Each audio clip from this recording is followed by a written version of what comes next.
بسم اللہ الرحمن الرحیم۔ السلام علیکم، روشنی لائٹ چینل میں خوش آمدید۔ آج کی ویڈیو انتہائی دلچسپ اور اہم ویڈیو ہے کیونکہ اس ویڈیو میں آپ لوگ جانیں گے کہ سلطنت عثمانیہ کی خفیہ انٹیلیجنس، جس کا نام تشکیلات مخصوصہ تھا اور جسے جدید طرز پر سلطان عبدالحمید دوئم نے استوار کیا تھا، اس میں تحریک پاکستان کے کس سرگرم رہنما نے بھی کام کیا تھا اور سلطنت عثمانیہ کے لیے جاسوسی کے فرائض سر انجام دیے۔ تو ناظرین اکرام، وقت ضائع کیے بنا چلتے ہیں اپنی ویڈیو کی طرف۔ انور پاشا کے حکم پر سلیمان عسکری نے 13 نومبر 1913 میں ایک خفیہ تنظیم تشکیلات مخصوصہ قائم کی، جس میں انہوں نے عالم اسلام کے طول و عرض سے بہت سے مسلمان شامل کیے، یا پھر اس میں رضاکارانہ طور پر بھی بہت سے مسلمانوں نے شامل ہو کر اپنا کردار ادا کیا۔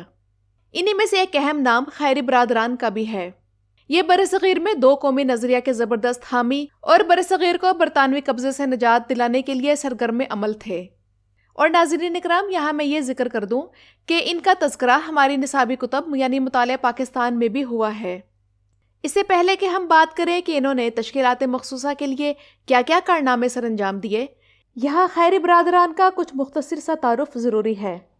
ناظرین اکرام، خیری برادران کا تعلق مکہ کے بنی مخزوم قبیلے سے تھا۔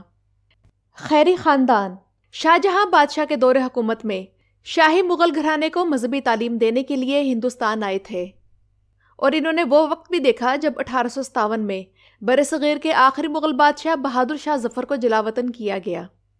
خیری برادران اصل میں دو بھائی تھے، جن میں سے بڑے بھائی کا نام عبدالجبار خیری اور چھوٹے بھائی کا نام عبدالستار خیری تھا۔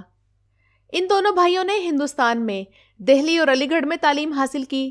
اس کے بعد یہ بیروت سے بغداد روانہ ہو گئے اور شام کے ایک کالج میں عبدالجبار خیری نے پی ایچ ڈی کی ڈگری جبکہ عبدالستار خیری نے ماسٹرز کی ڈگری حاصل کی۔ یہ وہ وقت تھا جب لبنان اور فلسطین سلطنت عثمانیہ کا حصہ تھے۔ خیری برادران نے ہی لبنان میں پہلا مدرسہ کھولا، جسے مدرسہ ہندیہ کہا جاتا تھا۔ یہ بعد میں ایک کالج بنا اور اسی مدرسے کا ایک طالب علم سیب اسلام لبنان کی آزاد سیاسی شخصیتوں میں سے ایک تھے۔ اب بات کرتے ہیں کہ ان کا سلطنت عثمانیہ سے تعارف کیسے ہوا اور یہ کیسے تشکیلات مخصوصہ میں شامل ہوئے۔ تو ناظرین اکرام، خیری برادران 1915 میں استنبول گئے اور وہاں پر انہوں نے دارالفنون یعنی استنبول یونیورسٹی، جسے آپ مہمتی کتلہ مارے کی پہلی قسط میں جہاں محمد تقریر کرتا ہے، وہاں انہوں نے اردو کا شعبہ قائم کر کے اردو کی تعلیم کا آغاز کیا۔ چونکہ یہ انتہائی پڑھی لکھی شخصیت تھے، اس لیے انہوں نے لوگوں میں آگاہی پیدا کرنے کے لیے استنبول شہر میں اردو کا پہلا ہفت روزہ اخوت شروع کیا۔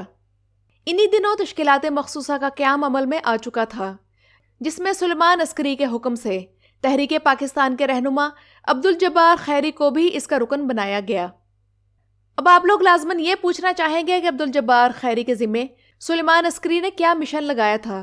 تو ناظرین اکرام، عبدالجبار خیری کا مشن یہ تھا کہ استنبول یونیورسٹی میں دنیا بھر سے آئے ہوئے طلباء اور اساتذہ میں سے ان لوگوں کو تلاش کرنا تھا جو برطانیہ اور اس کے اتحادیوں کے لیے جاسوسی اور پروپیگنڈا پھیلانے کا کام کرتے تھے، تاکہ ایسے اساتذہ کو بروقت پکڑا جا سکے جو کہ طلباء کے ذہنوں کو دشمن کے زہریلے پروپیگنڈے سے آلودہ کر رہے تھے، اور ایسے طلباء کا بھی پتہ لگانا تھا جو دشمن کے ہاتھوں استعمال ہو رہے تھے۔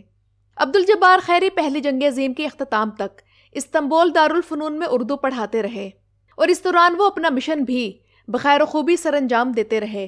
مگر استنبول پر اتحادی فوجوں کے قبضے کے بعد وہ استنبول سے جرمنی فرار ہونے پر مجبور ہوئے، اور جرمنی آنے کے بعد انہوں نے لکھنے، لیکچر دینے اور ترجمہ کرنے میں اپنا وقت صرف کیا، کیونکہ یہ دونوں بھائی جرمن، انگریزی، فرانسیسی، ترکی اور عربی زبانوں میں روانی رکھتے تھے۔ ان دونوں بھائیوں نے جرمنی میں دعوت و تبلیغ کا کام جاری رکھا، اور ان کی کوششوں سے بہت سے جرمنوں نے اسلام قبول بھی کیا۔ ان میں ڈاکٹر جوزف گوئبلز کی بہن بھی شامل تھی، جس کا مسلم نام نیر رکھا گیا۔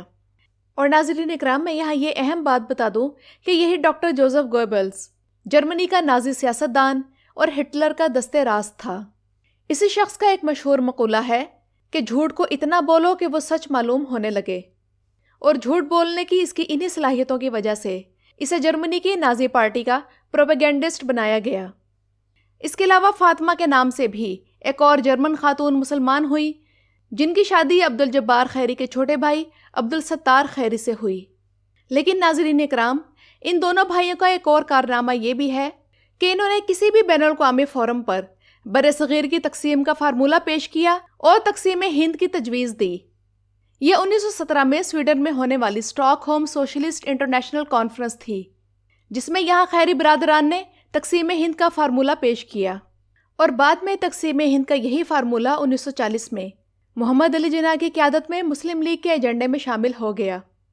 عبدالجبار خیری نے تقسیم برصغیر کا جو فارمولہ پیش کیا تھا، اس میں صرف پاکستان کا نقشہ شامل نہیں تھا، بلکہ پاکستان کے صوبوں سمیت ہندوستان کے بھی کافی مسلم اکثریتی صوبے شامل تھے، جنہیں ہندوؤں نے پاکستان کو نہیں دیا اور انگریزی سرپرستی میں غیر منصفانہ تقسیم کی گئی، ورنہ پاکستان میں جوناگڑھ، حیدرآباد، دکن سمیت کئی اور ریاستیں بھی شامل ہونی تھیں جو ہندوستان کے قلب میں خنجر کی حیثیت رکھتی تھیں۔ عبدالجبار خیری تقسیم ہند کا فارمولہ پیش کرنے کے بعد واپس برصغیر آ گئے اور انگریزوں نے آپ پر بغاوت کا الزام لگا کر قید کی سزا سنا دی۔ علی گڑھ کی مشہور شخصیت اور اردو ادیب مختار مسعود نے خیری برادران کی شخصیت کے متعلق ایک بہت خوبصورت خاکہ اپنی کتاب آواز دوست میں ذکر کیا ہے۔